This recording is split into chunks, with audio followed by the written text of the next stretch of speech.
Nicole Garcia, la présidente du jury du 14e Festival du film francophone d'Angoulême, la comédienne qu'on ne présente plus et la cinéaste dont on va explorer aujourd'hui les films. Bonjour Nicole. On va vous donner un micro si vous voulez vous adresser à tout le monde d'ailleurs. Tenez. Oui. Voilà. Il faudrait couper une clim là. C'est pas la clim, c'est juste le ventilo. Ah. Mais on peut on le coupe. Ouais, oui, sans problème. Ou si ça vous embête si je le tourne juste vers moi. Oui, parce que non, je vais commencer par un bulletin de santé. J'ai une petite voilà. J'ai une petite crise cervicale. Il y en a parmi vous qui connaissent ce mal? Bon. Voilà. Donc je ne suis pas au mieux de ma forme, mais je vais essayer pour vous de dépasser ce violent handicap que je suis désolée d'avoir en étant ici avec vous à Angoulême, et si contente d'être dans ce festival. Voilà, très laborieux pour l'instant, parce qu'on travaille beaucoup. Dominique ne vous avait pas prévenu de ça. Et vous avez vendu une semaine de vacances et en fait, vous travaillez ardemment. Ah non, mais j'ai déjà fait d'autres festivals, on travaille beaucoup. Oui, je sais, vrai, oui, bien sûr, absolument. On sait quand on l'accepte qu'il faut que ce n'est pas des festivités et des mondanités. Mais non, je ne sens rien dévoiler. On a vu des films vraiment très intéressants qui nous ont beaucoup intéressés, moi et tout le jury merveilleux que j'ai autour de moi. Et donc, pour l'instant, tout va. Alors, chère Nicole, j'ai pris le parti pour cette masterclass, pour cette classe de maître, pardon, on est en francophonie, non pas de ne pas parler, enfin d'évacuer votre carrière d'actrice, mais, mais de se concentrer sur votre carrière de réalisatrice. Oui. Voilà. Donc, l'actrice, on la connaît, on l'a même évoquée lors de la soirée d'ouverture. Et oui, pour ceux qui sont en manque de Nicole Garcia, actrice, vous pourrez la découvrir ce soir dans L'Origine du Monde. Le premier film, pardon, et non pas le nouveau film, le premier film comme réalisateur de Laurent Lafitte, qui est aussi votre partenaire dans le film. Je vous recommande, qui est une comédie, si vous voulez rire, à la fois subtile et grossière, c'est les deux ensemble, et qu'elle a adapté d'une pièce de théâtre. Et pour un premier film, comme on dit, comme la formule dit, c'est un coup de maître parce que c'est très drôle et très dérangeant en même temps. Alors, pour avancer dans votre filmographie, j'ai choisi sur chaque film un extrait assez précis qui permettra à la fois de parler de ce film et puis de parler peut-être de thématiques, de choses un petit peu... enfin, de développer un autre thème au moment de chaque film. Et je vous propose de commencer tout simplement... Des extraits filmés ? Oui, absolument. Voilà, oui. De commencer avec le premier. Nous sommes en 1990, sort Un week-end sur deux, votre premier film. Vous aviez réalisé avant une espèce de test qui s'appelait 15 août, un court-métrage dans lequel vous jouiez avec Jean-Louis Trintignant, oui, avec votre fils Pierre Rochefort. Qui avait 4 ans à l'époque. Oui, voilà, j'allais dire qui était minot, voilà. Et aussi Anne-Gisèle Glass, qui était également au générique du film. Je me souviens l'avoir vu et m'être dit que c'était vraiment super et qu'il y avait... Enfin, c'était pas... Parfois, on dit que c'est des caprices d'acteurs de vouloir devenir réalisateur. C'était loin d'être le cas là. Et puis, tout ça a été confirmé avec Un week-end sur deux, dans lequel on retrouve Nathalie Baye, qui joue une actrice qui a un peu, à un moment flottant de sa carrière, pour être poli. Oui. Elle est divorcée, elle a ses enfants un week-end sur deux, car elle n'en a pas la garde.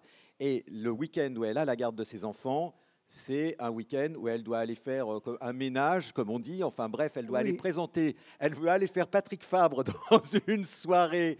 Pour le Rotary Club de Vichy, elle a accepté de faire une tombola parce qu'effectivement sa carrière est un peu en chute libre et qu'il faut bien payer le loyer. Et qu'il faut bien payer le loyer. Et qu'il faut payer son loyer. Voilà. Et je vous propose donc maintenant de regarder un extrait d'Un week-end sur deux. Faut que je me tourne alors.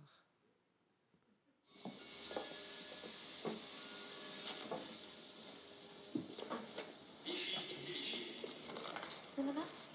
Correspondance pour Nîmes. Prochain arrêt, Lyon, Clermont-Ferrand, correspondance pour Périgueux et Brive-la-Gaillarde.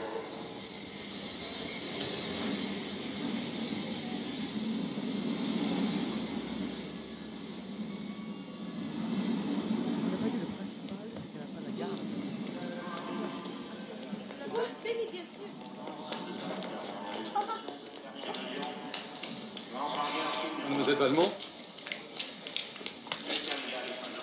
Ah oui, Jacquet, vice-président du Rotary Club, ma femme, Graziella, et notre trésorier, M. Lombard. Très fier de vous accueillir.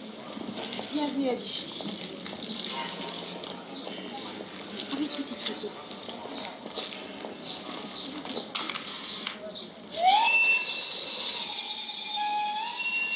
Karen!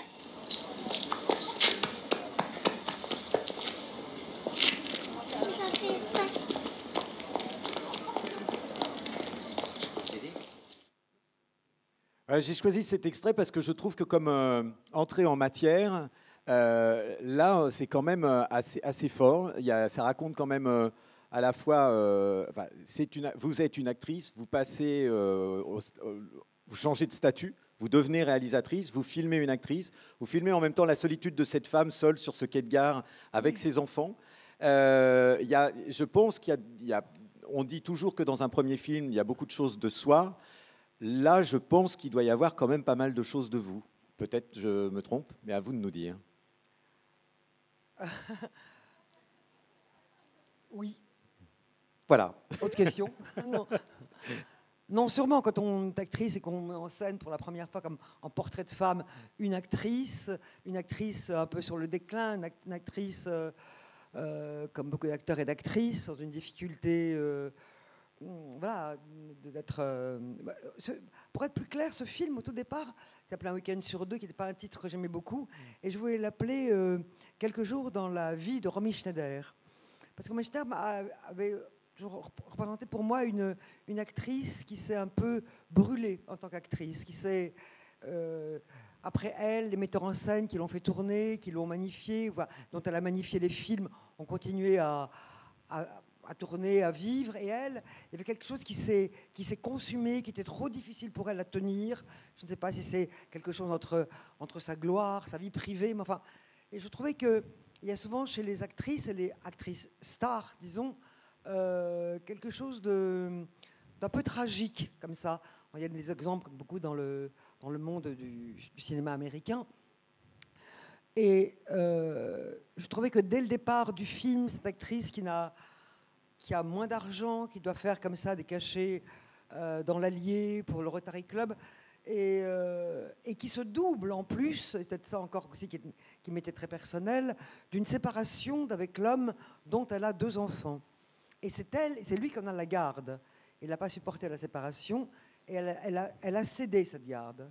Elle sentait bien qu'elle n'était pas capable, voilà, de s'occuper de 2 enfants. Mais cette fois-là, c'est son week-end à elle, ce week-end où elle part à Vichy.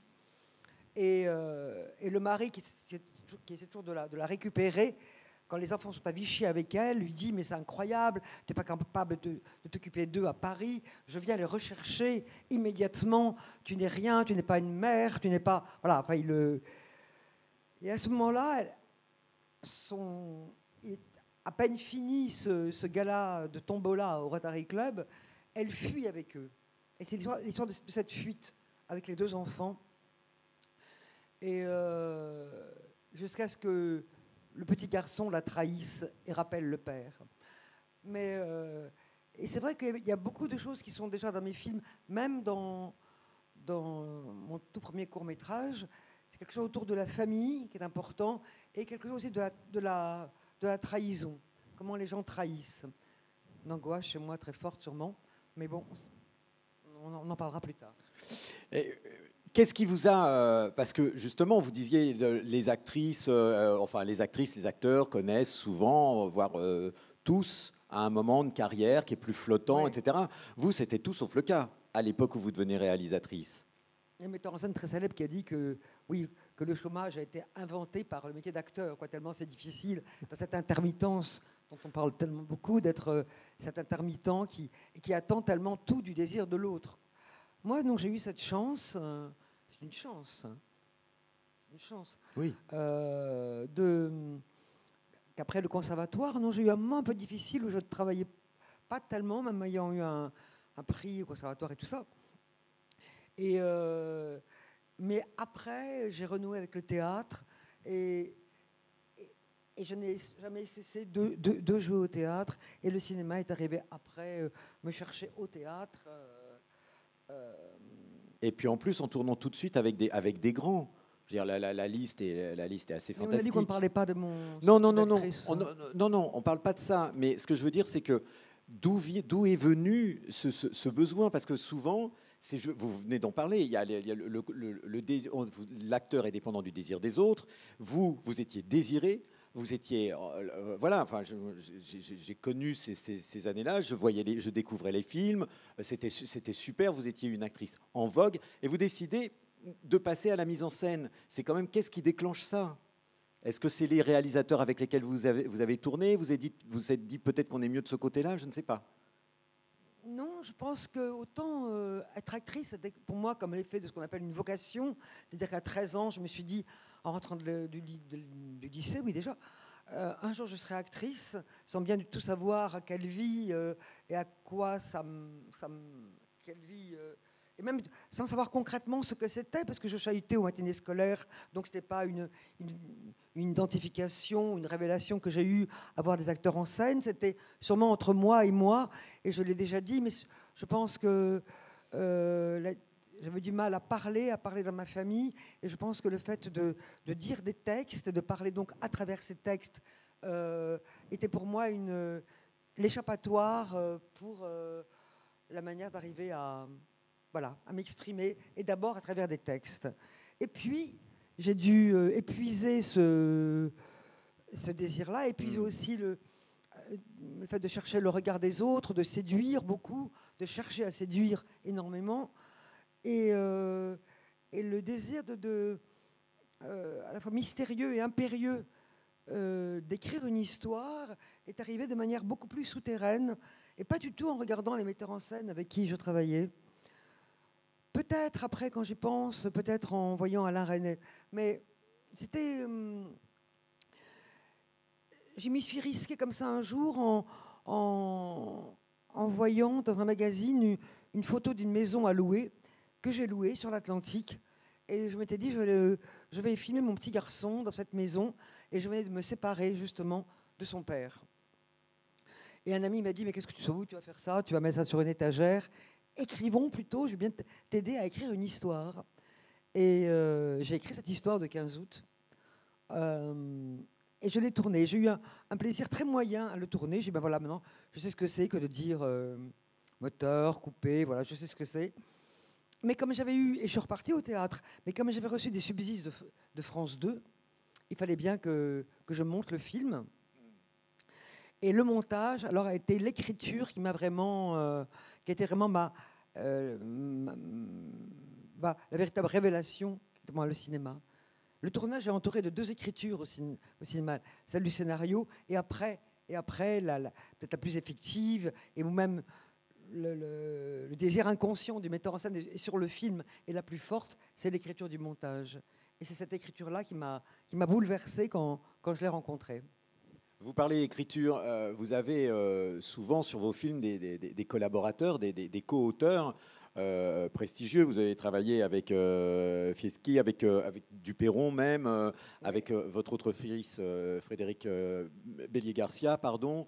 Il y en a d'autres. Enfin bref, comment ça se passe pour vous l'écriture? Je sais pas, c'est facile, c'est douloureux, c'est compliqué, c'est... Mais j'aurais tellement aimé savoir écrire, mais savoir être seul devant écrire, quoi, ce qu'on appelle écrire.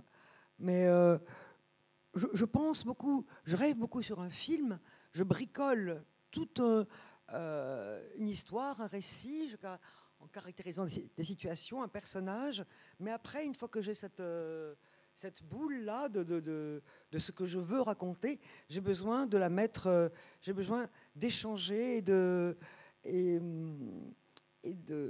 mettre quelqu'un en participation avec moi qui me relance, peut-être parce que je suis actrice, je viens de là, donc c'est quelque chose de l'oral, il faut que je continue toujours de ce côté-là, même si j'écris des dialogues, mais c'est toujours sur un mode oral. Alors je prends des notes, mais je ne serais pas... Comme dans les films, on voit écrit et réalisé par. Non, ça, je ne pourrais pas mettre écrit. Pourtant, pour avoir revu vos films, enfin l'ensemble des films, et puis découvert Amant, qu'on pourra découvrir vendredi, je crois. Oui, samedi. Samedi, pardon, autant pour moi. Samedi, enfin, vraiment, on sent qu'il y a des thématiques qui reviennent, et on va en parler. Il y a des choses fortes qui reviennent tout le temps, quoi. Vos films portent vraiment votre patte. Ah bah heureusement.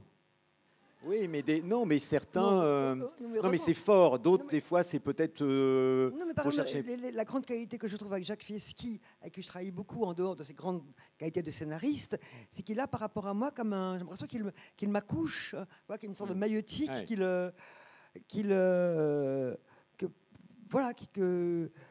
y a un échange entre nous, et puis que c'est en fait l'idée que je voulais qui advient, qui arrive.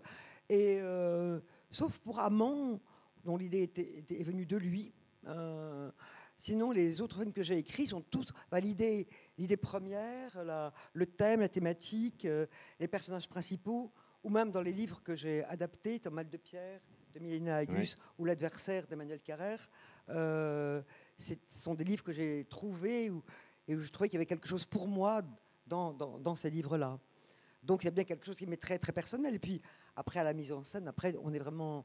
Voilà, là, on est dans une équipe, certes, avec des acteurs, mais là on est seul à la barre. Vous avez parlé de votre sentiment durant le tournage de 15 août. C'était le même sentiment durant le tournage d'un week-end sur deux, ou vous avez trouvé votre place comme de metteur en scène sur le plateau? Sa place, est-ce qu'on la trouve? Oui, en tout cas, il me semble que j'ai fait... je n'osais pas me dire à quel point ça allait être important pour moi, ce premier court-métrage.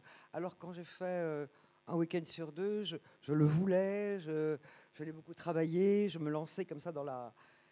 Et comme je n'avais fait aucune école de cinéma, je n'étais pas du tout technicienne, la chose qui me rendait légitime, le seul passeport que j'avais, c'était l'excellence, enfin en tout cas à mes yeux, du scénario et de l'histoire.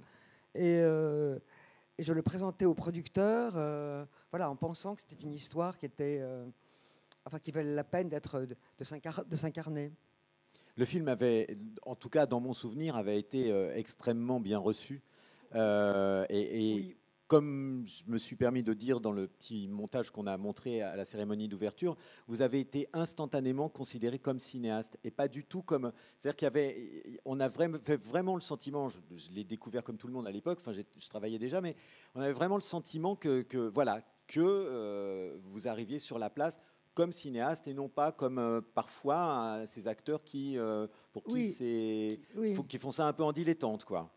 Oui, c'est vrai. Ça me fait plaisir que vous le disiez, mais c'est vrai, je l'ai senti dès un week-end sur deux, et surtout après avoir, comme on dit au rugby, confirmé l'essai avec Le Fils préféré, et après Place Vendôme. C'est vrai, c'était trois films qui m'ont donné une place. Oui, comme je n'étais pas une actrice qui faisait des films, mais vraiment... Voilà, c'était... Oui, et pour moi, je le dis beaucoup, mais bon, je le répète là, mais c'est vrai, ça a été quand même la divine surprise de ma vie à 40 ans, à peu près 40 ans, de découvrir ce territoire nouveau qui était d'être cinéaste et non plus actrice. Être actrice, c'est extraordinaire. On joue soi, on joue des univers, on joue sur le regard d'un metteur en scène, et c'est profondément créateur. Et même dans les films que je fais, je trouve les acteurs sont profondément créateurs.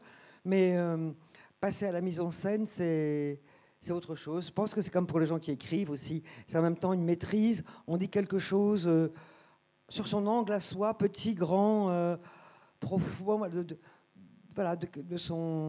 sa vision des choses, du monde selon soi. Et parfois, si vous voyez Amant, on me dit que c'est un film noir. C'est vrai que c'est un film noir. Peut-être que j'ai une vision comme ça, à la fois romanesque et âpre, et très âpre du monde et de la société, et de la vie en général. Et pourtant, mes amis qui me connaissent, je ne sais pas si je vais arriver à vous faire rire aujourd'hui, mais ils me disent que je suis très drôle et que je devrais... Ça marche. profiter de ça pour non, faire des comédies et c'est pas possible. En fait, on écrit avec ce qui vient et ce qui vient n'est pas ça. Ça c'est sûrement mon histoire à moi, l'histoire, son archéologie intime qui fait que ce qui vient n'est pas léger. Alors, je vous propose maintenant qu'on regarde un extrait du film avec lequel vous avez transformé l'essai, comme vous venez de le dire.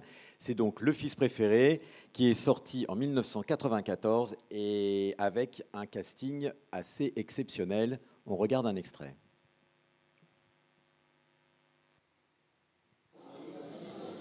L'année dernière, je l'ai amené à Marrakech. Au bout de 2 jours, il voulait partir. Il voulait rien visiter. Si je m'en étais occupé. Quoi, tu leur empêchais de vieillir? Ils s'intéressent à rien, des gens comme ça. Dès qu'ils s'arrêtent de travailler, ils savent plus quoi faire, ils se traînent. Il n'avait plus aucune femme? Non, je crois pas. Il n'est pas chez Odette. Et une autre chez qui il aurait pu aller? On peut faire les bordels. Là, tu m'en mets un. J'ai l'impression que tu savais quand on va pas ici. Pourquoi tu dis ça? L'impression. Quand est-ce que vous l'avez vu pour la dernière fois? Dimanche. Qu'est-ce que vous avez fait? Comme d'habitude, une balade. En ville et puis plus loin. Ça allait? Oui! Crie, ça soulage. C'est une expression que j'adore, ça crie, ça soulage. Non mais, c'est les gens qui sont en tort, qui cachent quelque chose, ils hurlent d'abord. Ouais. Et c'était cette réplique qui visait. Voilà, je ne vais pas vous raconter l'histoire, mais non, parce qu'il faut vraiment le découvrir. Mais là, vous parliez de trahison. Là, il y en a quand même, il y en a une. En tout cas, il y a un des frères qui cache quelque chose aux 2 autres frères. Oui. J'ai choisi cet extrait parce que on voit 3 acteurs qui sont 3 acteurs très en vogue de l'époque. Bernard Giraudot, dont on devrait régulièrement nous remontrer les films pour nous remontrer quel magnifique acteur c'était. Gérard Lanvin et Jean-Marc Barr, qui était un peu lui qui était l'acteur vraiment en vogue, puisqu'on n'était pas loin du Grand Bleu et que le monde entier l'avait découvert. Mais de voir ces 3 hommes au comptoir d'un bar comme ça, pour moi, ça a quelque chose vraiment de Sautet. Et je pense que Claude Sautet, avec qui vous avez tourné Le Garçon, avec Yves Montand, je pense que c'est un cinéaste qui vous a peut-être influencé en profondeur. Je dirais que non. Non, je dirais que non. J'aime bien. J'ai le droit de me tromper. Non, il a peut-être influencé Jacques Fieschi, qui du coup m'a influencé parce qu'il a été son scénariste. Mais les comptoirs chez Sautet, autant que je m'en souvienne bien, enfin dans la grande film de Sautet, c'était des gens plus bourgeois. Là, c'est des gens du Sud. C'est vraiment le Sud. Oui, mais c'est surtout le fait de filmer des hommes. Et vous filmez beaucoup les hommes. Oui. Oui. Voilà. C'est Vincent, François, Paul et les autres. C'est pas Simone, Clotilde, Geneviève et Marilyn. Non, mais j'ai fait après pas mal de portraits de femmes. Aussi, et on va en parler. Oui, mais c'est vrai que j'ai commencé par parler des hommes et des hommes. C'était un peu l'homme méditerranéen. Pour moi, Gérard Lanvin, dans son costume sombre, sous le soleil très fort de la Méditerranée, il avait à voir un peu avec le personnage de Camus, avec Étranger de Camus, avec quelque chose que je connaissais, voilà, du costume sombre, du soleil et de ce tragique qu'il porte en lui. Et bon, et après, dans le film, je veux dire, et qu'on découvre après dans le film quel est son secret. Mais ce qui est troublant, c'est que vous filmez aussi bien ici que dans Mal de Pierre. À la fois, vous filmez la virilité, parce que le mari dans Mal de Pierre, qui est donc ce travailleur d'origine espagnole, plus viril, c'est quand même difficile. Et en même temps, vous filmez constamment la faiblesse des hommes. Je filme leur ambivalence. Oui. Je crois. Bon. Oui, mais c'est sous ces apparences extrêmement vives. C'est toujours, vos acteurs, c'est toujours des bonhommes, quoi. Vous filmez le bonhomme. Oui, je filme quelque chose de la virilité, de la puissance, pas forcément apparente, réelle, comme une force, et puis une faille, quoi. Je vois une faille, qu'on a tous. Enfin, j'ausculte l'homme, je vois cette faille. Peut-être que j'ai vu la faille chez mon père. C'est toujours ça, on revient tout le temps à des choses comme ça. Mm-hmm. Mais et c'est ça c'est là où je les trouve, et leur solitude, quoi. Une profonde solitude.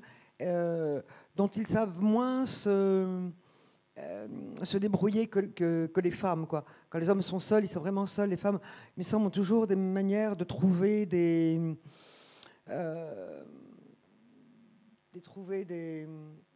aidez-moi dans les mots. Trouver des...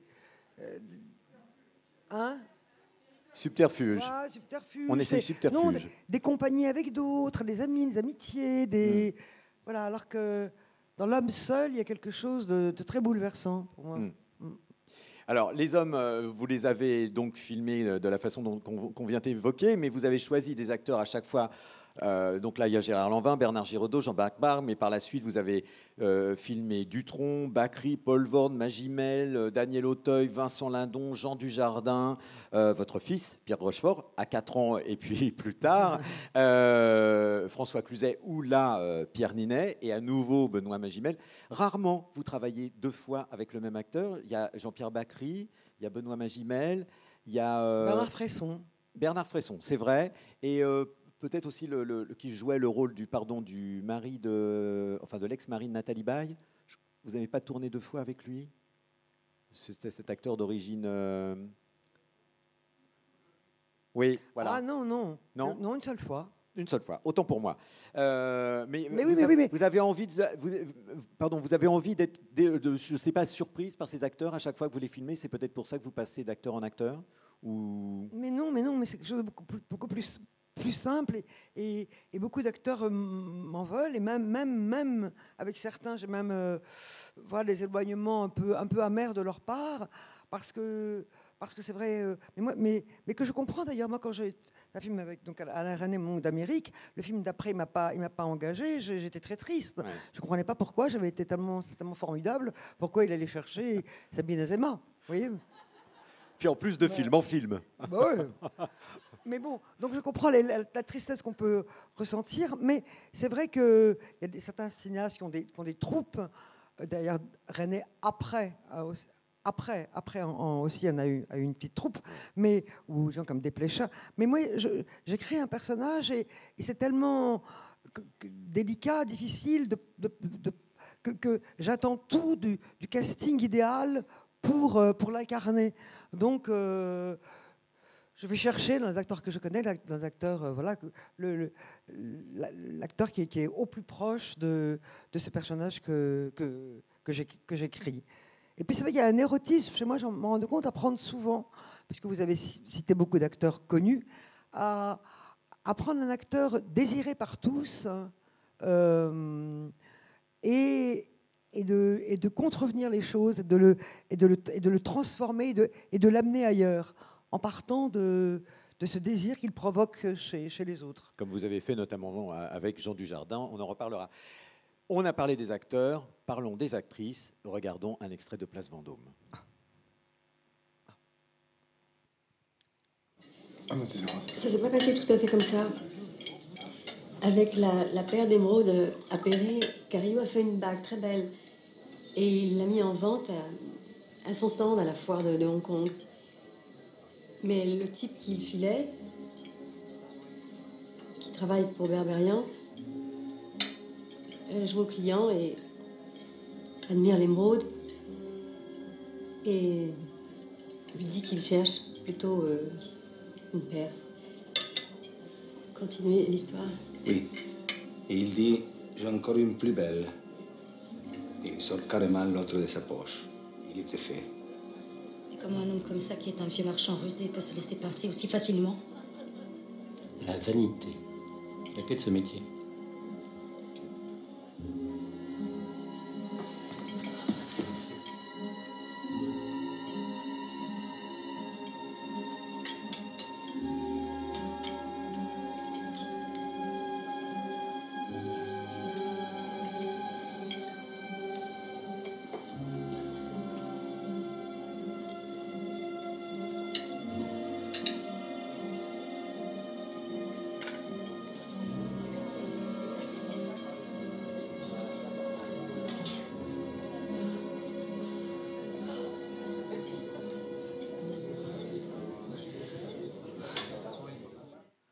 Ah, je croyais que vous alliez aller un peu plus loin. Je voulais arrêter là parce que j'aime cette scène à la fois parce qu'elle met en valeur bien évidemment Catherine Deneuve, mais je trouve que là on sent que vous êtes arrivé à un point de maîtrise de votre mise en scène, je trouve. Où là, ça y est, vous écrivez avec la caméra. Il y a des choses où on voit bien à la fois ce mouvement enveloppant et puis après vous allez chercher et vous créez en même temps qu'elle le malaise auprès du spectateur. Et c'est pour ça que j'aimais cet extrait précis. Oui. Mais et je suis toujours aussi émue quand je vois le film et par l'incarnation de Catherine Deneuve dans ce rôle où je l'ai trouvé absolument extraordinaire. Et c'est la première fois d'ailleurs que j'écrivais en pensant à une actrice. C'est parce que je voulais écrire pour elle. Et c'est un personnage qui a à la fois la beauté, la blondeur, l'éclat de Deneuve. Et donc, elle est joaillère sur la place Vendôme. Mais derrière, il y a un effondrement, un alcoolisme, une mélancolie due à une histoire romanesque qu'elle a connue dans son passé. Et elle incarnait tellement bien les deux choses. Et chaque fois que d'ailleurs, elle a eu le prix d'interprétation à Venise pour ce rôle. Et je la croise parfois, Catherine, mais pas souvent, comme on se croise dans le métier, mais chaque fois que le film passe sur une chaîne, elle m'appelle en me disant vraiment, c'est merveilleux ce film, il ne vieillit pas. Alors chaque fois, c'est la relation que j'ai avec elle autour de Place Vendôme. Mais c'est le sentiment que vous aviez de maîtriser. Là, vous disiez tout à l'heure, c'est les deux films, Le Fils préféré et celui-ci, qui ont fait que dans le métier, on a eu le sentiment que vous aviez transformé l'essai. Moi, je me souviens à l'époque du moment du tournage, vous avez commencé à tourner dans le métier, dans le journalisme de cinéma et tout ça. Il y a Place Vendôme, Garcia est en train de tourner avec Deneuve. Enfin, c'était un film extrêmement attendu. Oui, oui. Ah oui, oui. Non, mais peut-être que est-ce que j'ai maîtrisé plus de choses à ce moment-là? Bien sûr, parce que j'ai, je sais pas si on appelle progresser en art ou aussi, mais disons que j'ai fait plus attention à aux collaborateurs avec qui je commençais à avoir. Au niveau des décors, par exemple, j'ai rencontré un décorateur qui a été très important pour moi, qui est Thierry Flamand, et il avait fait justement de l'appartement de Deneuve un tombeau extraordinaire, puisqu'il y a l'appartement où elle est veuve et où Bernard Fresson meurt. Elle vit. Enfin, tout allait dans le sens de la thématique. Et c'est vrai que c'est peu à peu qu'on apprend, qu'on accède à tout ça et qu'on vous laisse y accéder par les moyens qu'on vous donne, qui est quand même une donnée importante du cinéma. Absolument. Et là aussi, vous avez travaillé donc avec Catherine Deneuve. Il y avait aussi Emmanuel Seigné dans le film. Vous avez travaillé avec Nathalie Baye, on l'a vu tout à l'heure. Marion Cotillard, Emmanuel DeVos, Géraldine Pellas, Karine Viard, que vous avez avec qui vous avez travaillé. Un tout petit rôle, mais en même temps, ça dit votre regard sur les autres et sur les acteurs, même quand ils sont débutants. Marie-Josée Croze, dont vous avez fait quasiment, enfin pour moi, une sorte de double de vous-même, en tout cas presque essayer de la pousser à un double physique de vous-même. Louise Bourgoin, qu'on va voir plus tard dans Un beau dimanche, et Stécie Martin, qu'on découvrira dans Amant bientôt. Vous aimez travailler avec les actrices? Est-ce que vous avez le même rapport avec une actrice que vous avez un rapport avec un acteur? Heureusement que j'aime travailler avec les actrices. Oui, oui. J'aime travailler. C'est ce qu'on gagne. En tout cas, c'est un des bénéfices secondaires, on peut dire, d'être actrice et soumise donc à son sexe, à son âge, de devenir metteur en scène. On joue, on écrit pour tous les rôles, donc on joue tout le monde, on devient les autres, les vieillards, les enfants, les hommes, les femmes. Donc effectivement, je me projette dans tous les personnages.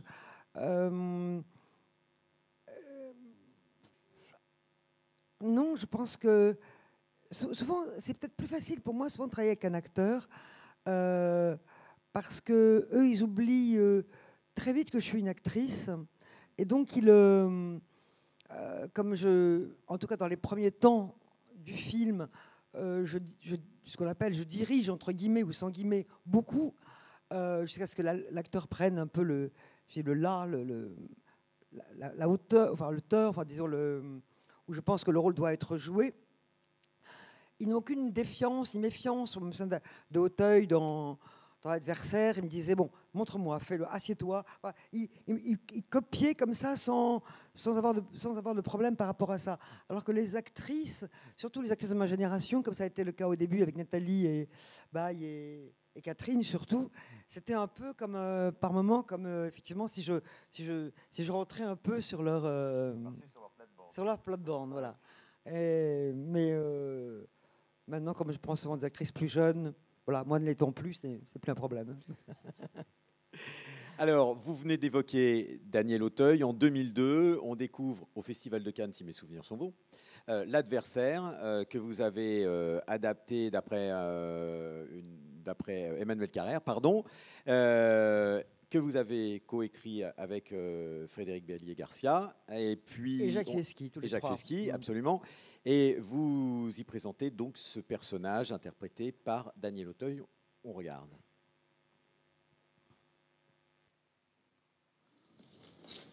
Jean-Marc Faure.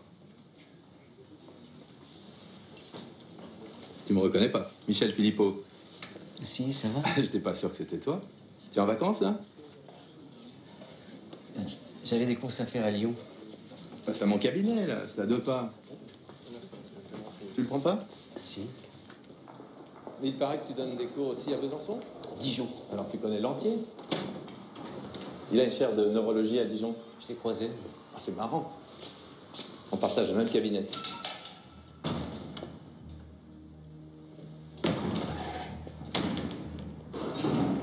J'ai repris le cabinet de mon père. On soigne la base, les petites dépressions. Tu viens du Jura profond, toi? Oui. On t'a assez emmerdé avec ça. Qu'est-ce qu'il faisait, ton père? Forestier. Ils doivent être fiers, tes parents. Je vais même avoir une photo de la fac, là. Tarare, Benel, Luc, Arbousier. Je te vois pas.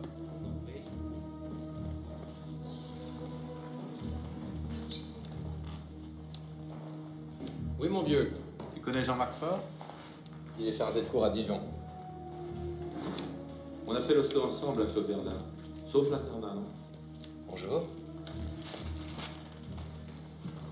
Je ne crois pas. Moi, je vous connais, vous travaillez avec Silberstein.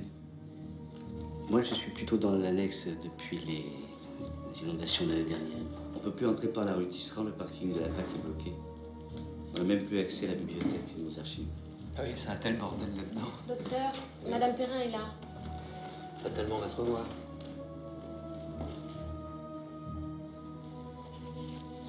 Si, je suis là. J'ai choisi cet extrait parce que je trouve que c'est une excellente présentation du personnage. Et puis parce qu'on aborde un thème qui revient quand même assez souvent chez vous, qui est le mensonge et le masque. Et d'ailleurs, au début du film, il y a une citation, je vais faire de tête, m'en veuillez pas, je ne l'ai pas noté, mais qui dit qu'il y a pire que d'être démasqué, c'est de ne pas porter de masque. Non, il y a pire qu'être démasqué, c'est de ne pas être démasqué. Pardon, alors oui. C'est pareil. Non, c'est pas la même chose. Merci À l'époque des d'avoir marches, rectifié. maintenant, il vaut mieux dire démasqué. Voilà. Et là, il est sur le point d'être démasqué, puisque Oui. c'est un homme qui ment à tout le monde depuis des années sur sa condition sociale, sur Oui, ce qu'il qu'il fait. est Et, médecin, voilà. et Et donc, il ment à tout le monde et il va s'en suivre un drame horrible. Le mensonge, le masque. Et puis j'étais content de voir. Je n'aurais pas choisi les mêmes extraits que vous. Ah bah À la prochaine masterclass, on se parlera des extraits avant. Non. Oui, mais l'idée, c'est justement, c'est de vous surprendre ou que vous me contredisiez, ou qu'au moins ça amène un dialogue. Non, mais cet extrait avait le mérite de montrer Humbert Balzan, qui est un très grand producteur, qui est mort de manière dramatique. Et j'étais contente de le revoir, donc en fait je vous remercie de cet extrait. Avec plaisir. Non, mais j'aime bien, en plus là on voit Daniel Auteuil quand même avec toute la subtilité qu'on lui connaît, on sent, enfin il sue intérieurement, quoi. C'est-à-dire qu'il est impassible, mais on sent bien que là on est presque dans un Hitchcock, quoi, sur cette séquence. Oui, parce que tout peut être catastrophique pour lui, quoi. Si on le découvre, tout...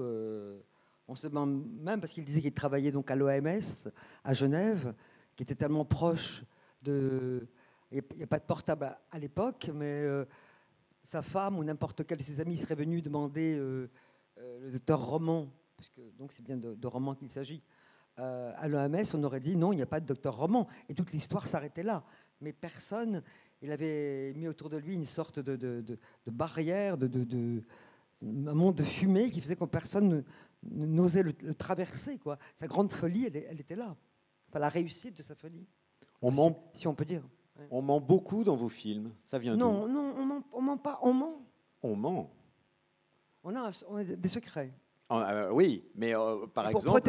Pour protéger le secret... Gérard Lanvin ment à ses frères. Enfin, il protège le secret, si vous préférez. Mais... Ah oui. Non, mais mentir, on peut mentir pour plein de raisons. On peut mentir... Bien sûr. Alors que quand il y a la source même du mensonge, c'est un secret, on fait tout pour protéger ce secret, pour ne pas le dévoiler, comme si on avait très peur de cette révélation.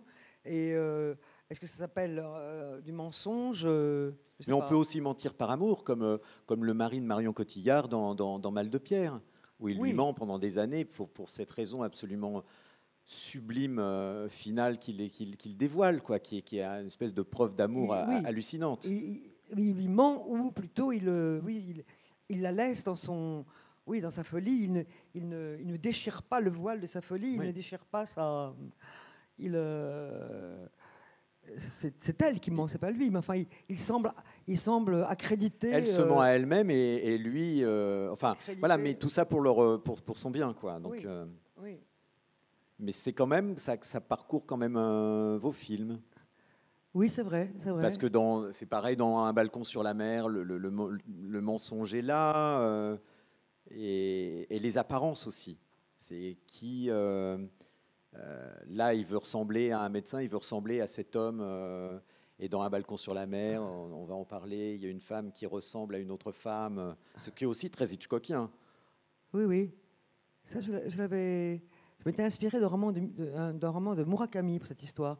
D'un roman de Murakami, que je n'ai pas adapté, mais l'idée venait de là, d'un homme qui pensait reconnaître quelqu'un de son enfance. Et donc, c'est à partir de là où j'ai placé l'histoire, moi, en Algérie, où montrer des troubles que peut avoir la mémoire quand il y a eu des exils douloureux et violents, comme ça a été le cas en Algérie. Mais oui, je dirais plus le secret que mensonge, mais le mensonge... oui, mais le mensonge, c'est déjà... moi, il me semble que je vis, par exemple, mieux. En ce moment, je me disais que je vis toujours mieux quand quand j'ai un projet, que je peux me projeter dans une histoire, une pièce, que je chemine mieux avec ça. Donc, c'est bien quelque chose de l'imaginaire. Et le mensonge fait aussi partie de l'imaginaire qu'on met en place, que les enfants mettent en place quand la réalité leur semble ou décevante ou qu'ils ne trouvent pas leur place. Eh bien, ils mettent à la place, ils mettent à côté un chemin qu'on peut appeler le mensonge, mais dans sa plus petite appellation, mais qui est aussi quelque chose qui va l'imaginaire qui va les aider à vivre. Ben on va regarder un mensonge qui va aider quelqu'un à vivre dans votre film suivant, qui est Selon Charlie. Je vais te dire un truc sur l'imaginaire. Pardon. Après. Désolé. Tu vas t'asseoir là. Recule-toi, toi. On va vous trouver une place. Après la scène. Vous dérangez pas, je vais me mettre là.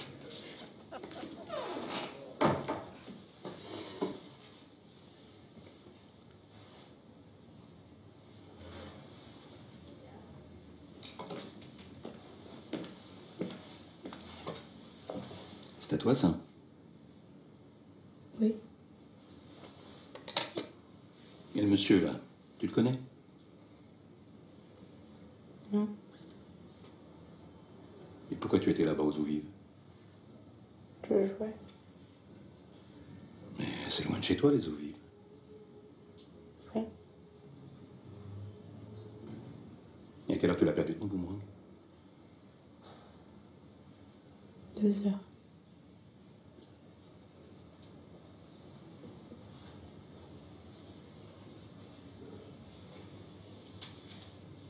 Deux heures.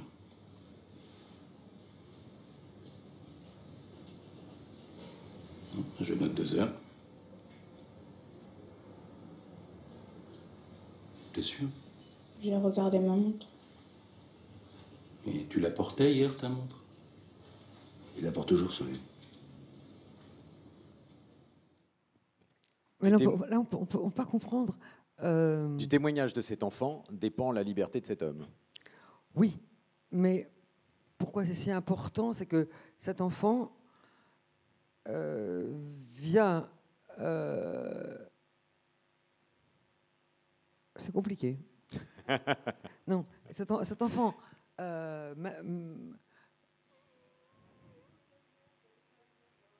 comment? C'est vrai.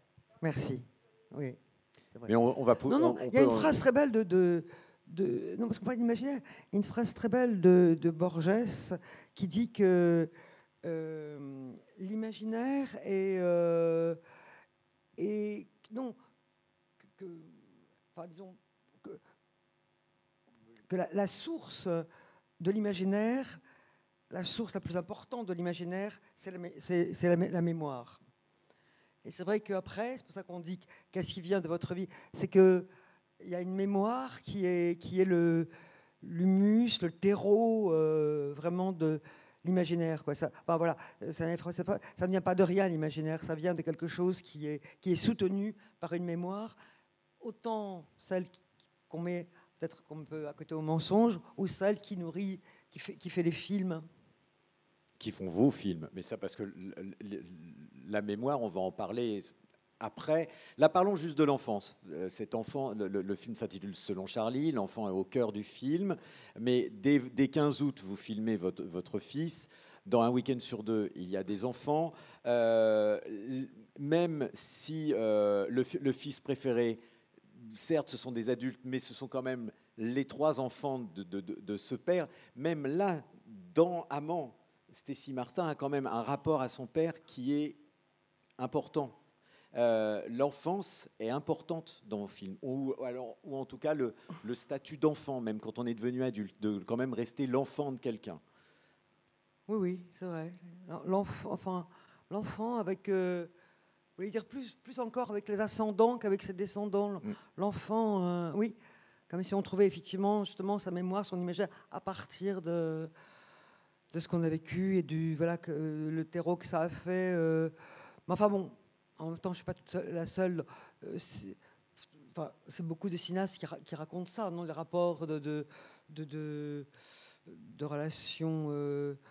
Sauf que là, c'est dans tous vos films. Oui, je me répète.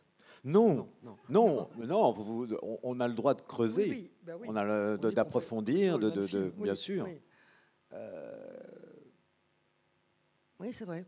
Peut-être Amant est peut-être le film où il y a le plus, où le problème du couple est plus peut-être de l'amour du couple, d'une femme entre 2 hommes, et peut-être plus que. Bien évidemment, mais il reste quand même une trace de ça. Oui, oui.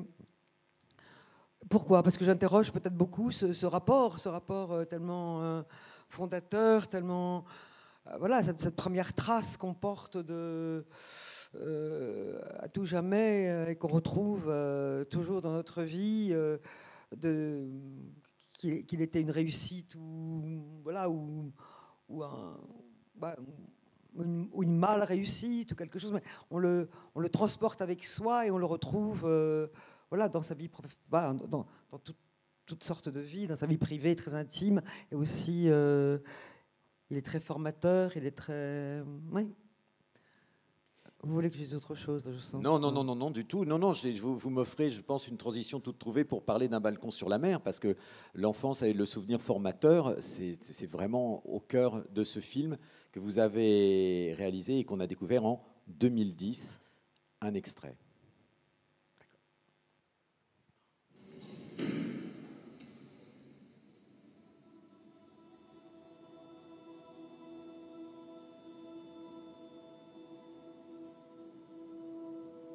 T'approches pas trop des fenêtres. Ils ont tiré hier soir, place des Victoires.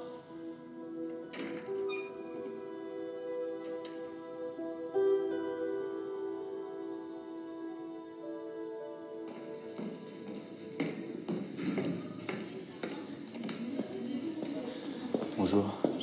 J'avais peur de vous rater. Tu me reconnais? Oui. Je n'avais pas réalisé tout de suite, mais... C'est toi. Oui. Oui. C'est moi. Je savais que je te connaissais, mais je savais pas... Marc Palestro, Oran, rue Lamartine, numéro 16. Tu m'avais reconnu.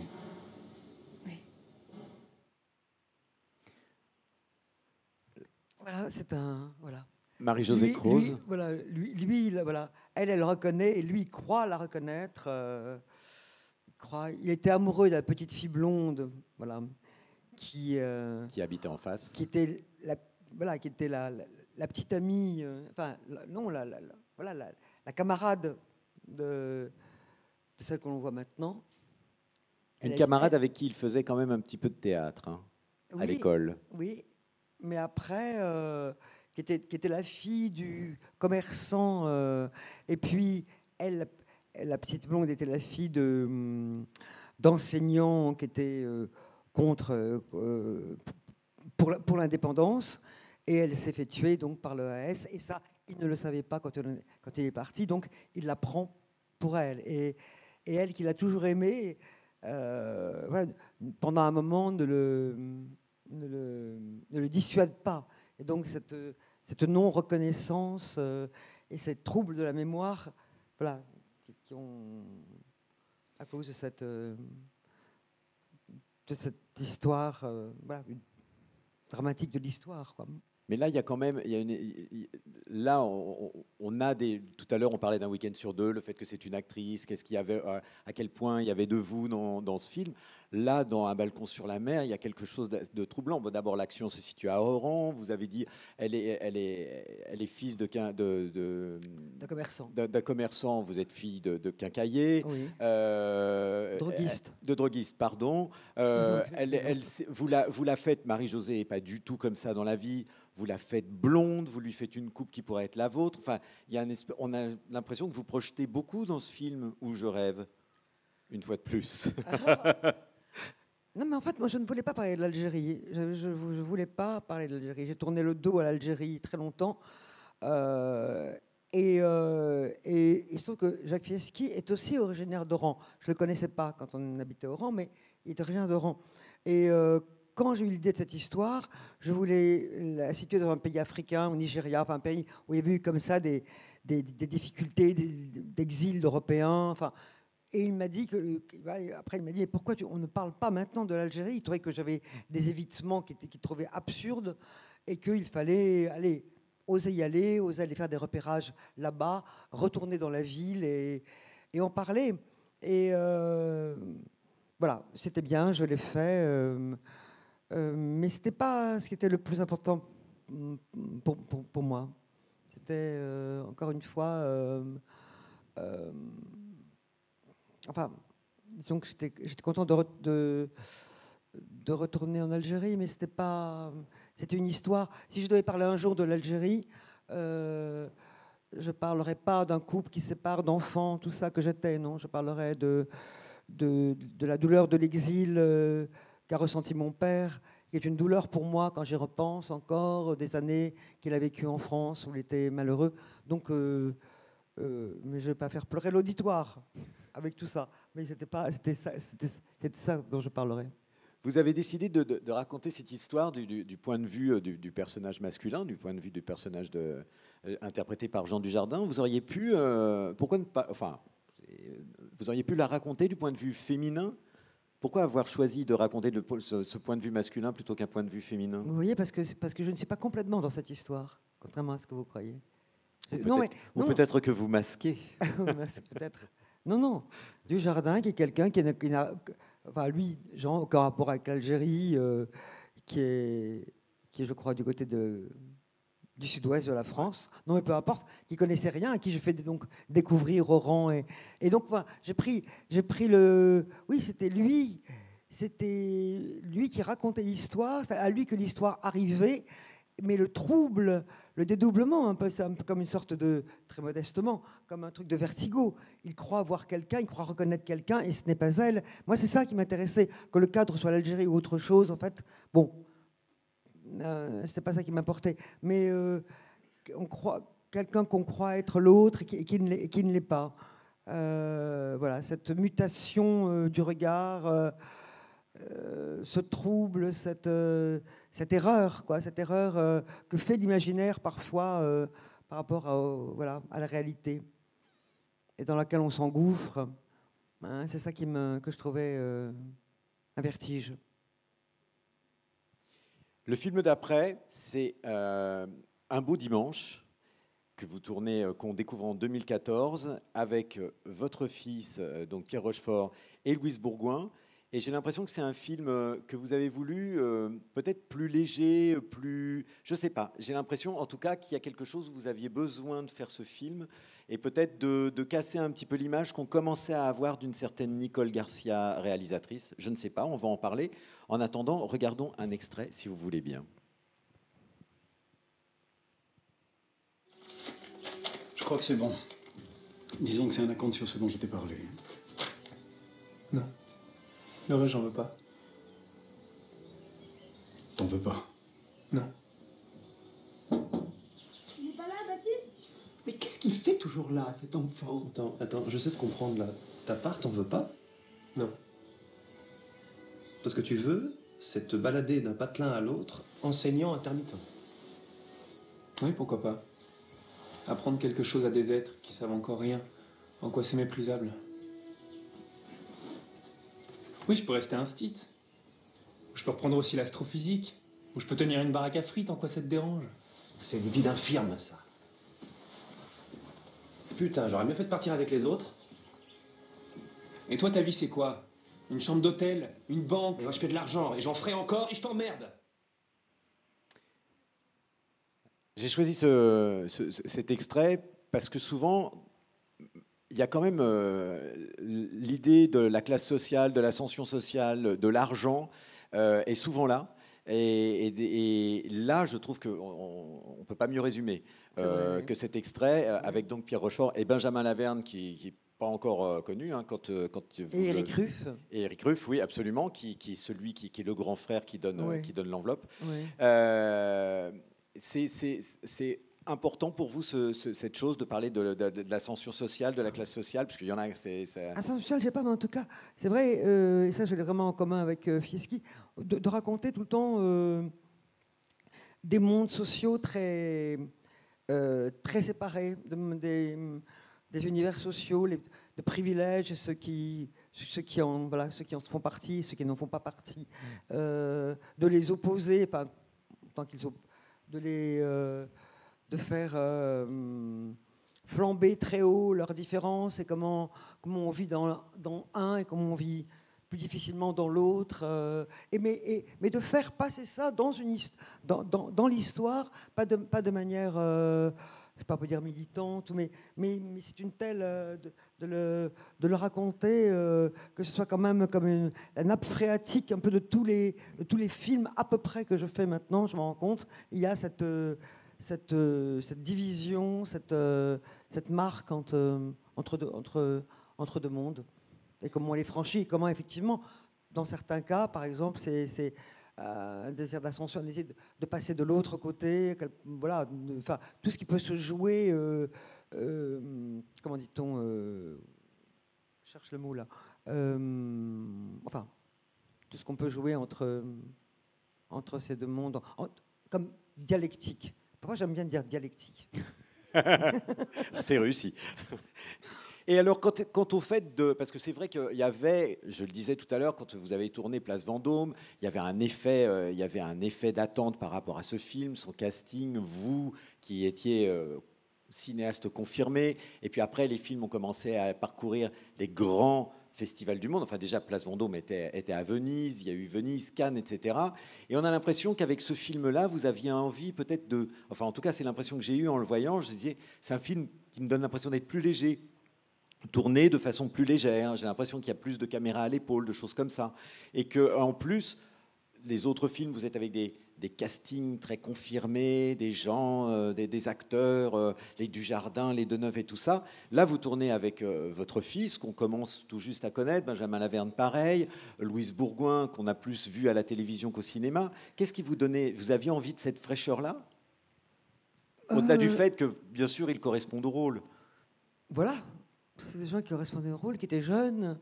Je pense que j'ai fait ce film beaucoup en pensant à Pierre, qui avait fait jusque-là beaucoup de musique, qui avait toujours eu envie d'être acteur sans vraiment trop se l'avouer, se le dire, parce que ça... Voilà. Du côté de ses parents, là, c'était un peu lourd pour lui. Il aurait voulu faire son chemin ailleurs. Donc j'ai voulu... il m'inspirait, ce personnage très idéaliste, très enfin, ce qu'il est dans la vie, quoi, très passionné, en même temps avec une bonté, voilà, voilà, on dirait heureusement qu'il n'est pas là. Non, mais avec une... Il est masqué. Hein? il est là, mais masqué. Ah, oui, d'accord. Non, il m'aurait dit déjà, arrête, parlez de moi. Non, mais... Et donc, de parler de lui, et en même temps, avec parfois une agressivité qui est présente en lui, mais qu'il a du mal à... Voilà... comment dit-on, oui, à faire sortir, qui répugne à faire sortir de lui. Et c'était ce personnage-là qui s'occupe tout d'un coup d'un enfant et qui retourne dans une famille, effectivement. Alors là, la famille était terrible. Une famille qu'il a vraiment... voilà, comme...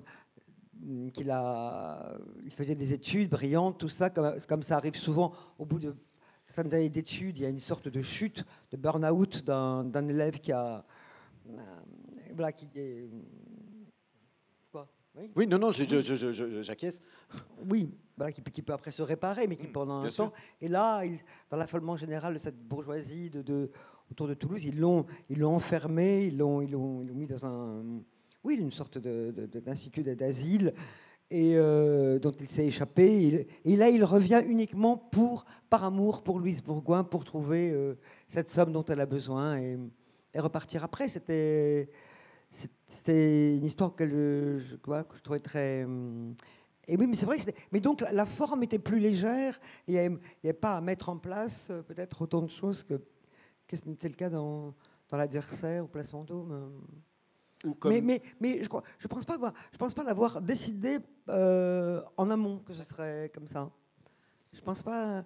D'ailleurs, j'avais un producteur à ce moment-là que j'aimais énormément, et Alain Attal, et je voulais faire ce film avec lui parce que j'avais fait les précédents avec lui, et il trouvait que presque c'était trop. Il aurait presque voulu que je fasse une sorte de festen avec ce film. J'ai dit non, c'est pas festen, c'est une histoire moins grave, moins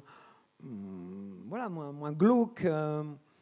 Et voilà, du coup, j'ai pas fait le film avec lui à cause de ça. Alors, le film suivant, vous retournez là à une mise en place et une mise en scène qui est la vôtre pour faire ce bijou de film qui est Mal de Pierre, qui va être présenté à Cannes, comme on le voit. Et là, j'ai choisi de montrer la bande-annonce, comme on le voit au début de la bande-annonce.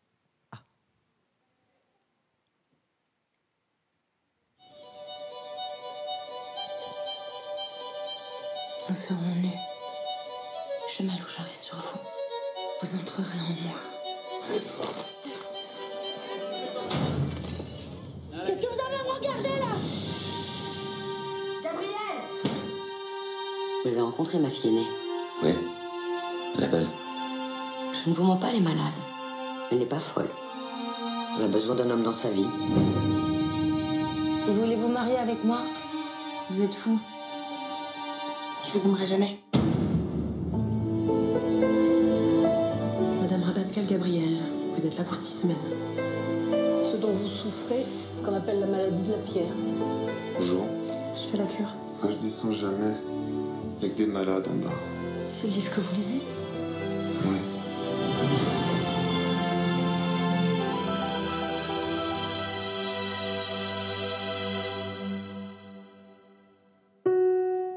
Mon amour, ton corps m'a envahi. Je ne fais qu'attendre. Tu n'as pas encore répondu à mes lettres. Qu'est-ce que je t'ai fait? Je veux qu'on parle. Pourquoi tu m'as rien dit? De quoi tu parles? Attendez.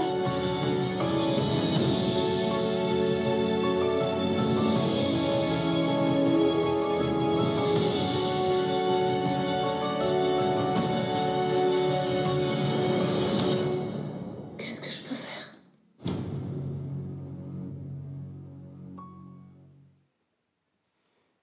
J'ai choisi la bande-annonce parce que justement, on voit sélection Festival de Cannes et on voit tous ces extraits de critiques pour parler de ça, justement. Quand on est cinéaste, et qui plus est, quand on est une femme cinéaste, vous avez été sélectionnée, si ma mémoire est bonne, 3 fois au Festival de Cannes. Et quand on sait le nombre de sélections qui ont été, disons, attribuées à des cinéastes femmes à travers de l'histoire du festival, on peut dire que vous êtes probablement la record woman. Mais j'ai pas encore la Palme d'Or. Bon, mais ça ne saurait tarder. Ça ne saurait tarder. Je pense que ça ne sera pas pour Amand, puisqu'il a été présenté à Venise. Ouais. C'est ça, mais le prochain, je pense que c'est bon. On va appeler Thierry et ça va s'arranger.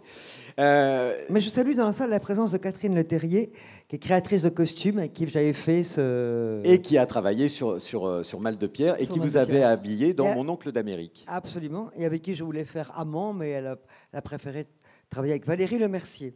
On se demande. On se demande pourquoi.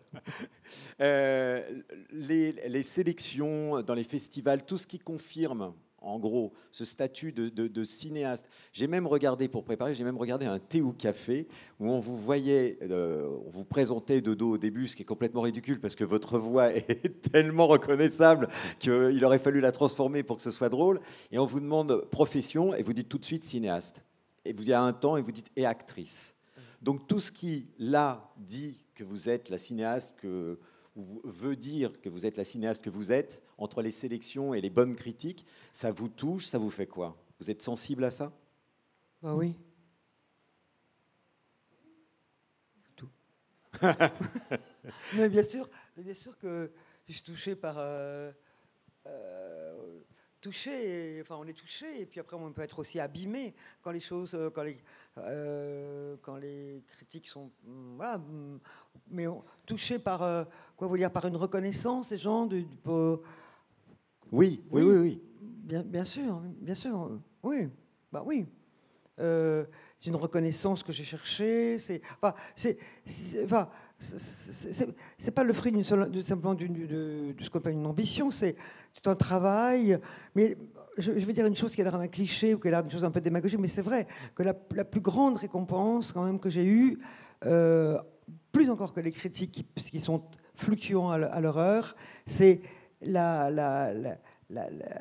l'émotion que je sais que j'ai procurée à un public. Je ne parle pas encore de la fidélité, mais je sens que les films que j'ai faits, quand on m'en parle, je vois que ça a touché, il y a eu des identifications, des émotions personnelles. Et c'est ça qui est le plus extraordinaire, quoi, quand on fait quelque chose qui vous est personnel et que ça touche quelque chose, sans aller trop loin, mais enfin, d'un universel, en tout cas, d'émotions qui se partagent. Ça c'est vraiment... Ça, c'est ça, plus que la récompense, mais la justification de tout, le sens de tout. Et vous êtes traqueuse à l'idée de... Enfin, non, ça, c'est pas encore autre chose que je pourrais dire sur le fait d'être... Non, voilà. Non, pour moi, c'est vrai que c'était comme mais c'est quand même une révolution. C'est pour ça que maintenant, il y a beaucoup d'actrices qui deviennent metteurs en scène, mais c'est quand même c'est une révolution parce que ça n'appelle pas du tout les mêmes choses, ni la même énergie. Donc c'est pour ça que je n'ai jamais tourné moi comme actrice dans mes films, parce que ça représente pour moi une énergie voilà, qui n'a rien à voir, quoi. Il faut la maîtrise de tout. Je l'ai si je suis en dehors, pas si je suis partie prenante devant, derrière. Et vous êtes traqueuse à l'idée de montrer les films une fois qu'ils sont faits, comme vous allez montrer samedi Amand? Samedi Amand, je vais avoir le trac, parce qu'en plus, c'est un film... souvent, quand on fait un film, il sort, il y a la délivrance très vite, comme un un film en travail et puis on le délie et puis on n'a pas de recul dessus. Et heureusement, on est un peu comme dans un point aveugle, on le montre comme ça. Mais maintenant, il devait sortir en novembre dernier, enfin, comme beaucoup dans tous les arts, ça a été comme ça. Et donc maintenant, je l'ai presque pas oublié, mais j'ai du mal à m'en souvenir. Et donc j'ai peur de le voir avec un œil qui pourrait être critique. Donc j'espère que vous ne le serez pas et que ça m'encouragera. Mais Et on va se quitter ou presque sur ces mots. Je pense que c'est inutile de parler d'Amand avant qu'il l'ait vu, parce que sinon ce serait peut-être leur gâcher ou leur spoiler, comme on dit maintenant, le plaisir. Merci beaucoup, Nicole, d'avoir accepté de participer à cette classe de maître. J'espère que les extraits... Non, c'était super. Voilà, super. Bah, tant mieux. Maintenant, je vais laisser la parole à quelqu'un que vous connaissez bien ici, qui est Monsieur le maire d'Angoulême. Si vous voulez bien venir, Monsieur le maire, s'il vous plaît. Et encore, bravo, s'il vous plaît, à Nicole Garcia, et merci infiniment d'avoir bien voulu faire ce voyage au travers de votre cinématographie. Monsieur le maire.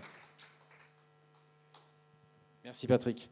Oui, bonjour mesdames et messieurs. Madame la présidente, au nom des Angoumoisins, tout d'abord, nous voulions vous dire que nous étions très honorés de vous avoir ici durant tous ces jours du festival à Angoulême. J'espère que vous sentirez la force des Angoumoisins, mais également aussi l'amour des Angoumoisins pour le cinéma.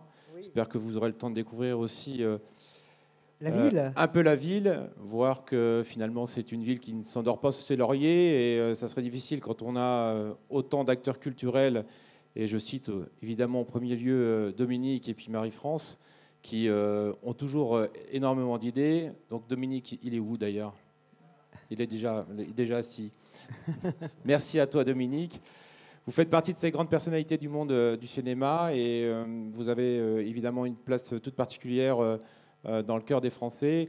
Et j'ai l'honneur, en tout cas, de pouvoir vous faire citoyenne d'honneur d'Angoulême, et avec ce titre, si vous le souhaitez, évidemment, vous aurez également aussi une place toute particulière dans le cœur des Angoumoisins. Merci beaucoup, merci. Alors, Madame la Présidente, je vous remets, pour symboliser ce titre de citoyenne d'honneur, les clés de la ville. C'est la reproduction donc de la véritable clé de l'hôtel de ville, qui est gravée donc avec vos initiales, que j'ai l'honneur de vous remettre. Voilà. Merci à vous.